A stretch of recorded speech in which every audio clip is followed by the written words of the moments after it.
ರಾಘವೇಂದ್ರ ಸ್ವಾಮಿಗಳು ಕೂಡ ಸಾಕಷ್ಟು ಕಷ್ಟಗಳನ್ನ ಎದುರಿಸಿ ಬರ್ತಾರೆ. ಬಾಲ್ಯದಲ್ಲಿ ತುಂಬಾ ಕಷ್ಟಗಳನ್ನ ನೋಡ್ತಾರೆ.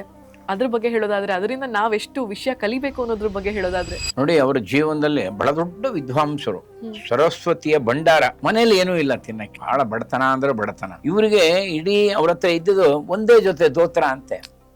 ರಾತ್ರಿ ಎಲ್ಲ ಒಗೆದು ಒಣಗ ಹಾಕೋರು, ಬೆಳಗ್ಗೆ ಅದನ್ನು ಉಟ್ಕೊಂಡು ಹೋಗೋರು. ಬೇರೆ ದೋತ್ರವೇ ಇಲ್ಲ, ಪಂಚನೇ ಇಲ್ಲ ಮನೆಯಲ್ಲಿ. ಪ್ರಾಯಶಃ ವಾರದಲ್ಲಿ 2 ದಿವಸ 3 ದಿವಸ ಏನೂ ಇಲ್ಲ ತಿನ್ನಕ್ಕೆ, ಸದಾ ಉಪವಾಸವೇ. ಆದ್ರೆ ಯಾರನ್ನು ಯಾಚಿಸ್ತಾ ಇರ್ಲಿಲ್ಲ.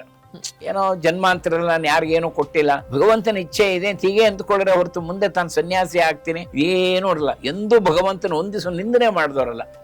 ಒಂದ್ಸಲ ವಿಪರೀತ ಉಪವಾಸ ಆಗ್ಬಿಡತ್ತೆ. ಸರಸ್ವತಿ ಅಂತಾಳೆ ಪತ್ನಿ, ಏನಿದೆ ಏನೂ ಇಲ್ಲದೆ ಹೋಯ್ತು, ನೆನ್ನೆನೂ ಏನೂ ಇಲ್ಲ, ಇವತ್ತು ಏನಿಲ್ಲ. ಒಂದ್ ಸ್ವಲ್ಪ ಹಾಲು ಇದ್ದಿದ್ರೆ ಅದನ್ನ ನೈವೇದ್ಯ ಮಾಡಿ ಮಗುಗಾರು ಕುಡಿಸ್ತಾ ಇದ್ವಿ.